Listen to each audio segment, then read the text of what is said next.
खड़ियालडे जिलापाल आरक्षी अधीक्षक जुग्म अभियोग श्रेणी शिविर 106 अभियोग श्रेणी रेडक्रॉस पांठि सहायता प्रदान जनसाधारण समस्यार त्वरित समाधान एवं प्रशासन को लोक निकटतर करने उद्देश्य आज नुआपड़ा जिलार खड़ियाल ब्लॉक परिसर में जिलापाल और आरक्षी अधीक्षक जुग्म अभियोग श्रेणी शिविर अनुष्ठित हो जाइछि। एही शिविर में जिलापाल मधुसूदन दास, आरक्षी अधीक्षक अमृतपाल सिंह, वनखंड अधिकारी प्रांतीय आजीज खान, मुख्य उन्नयन अधिकारी तथा जिला परिषदर निर्वाही अधिकारी लंबोदर धरुआ एवं उपजिलापाल सुर्मी सोरेन प्रमुख उपस्थित रही अभियोग गुड़िकर शुणाणी करथिले।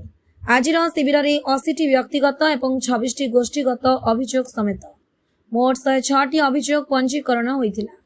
जिलापाल समस्त अभियोग त्वरित एवं फलप्रद समाधान पर संपुक्त जिलास्तरीय अधिकारी मानक आवश्यक निर्देश प्रदान करथिले।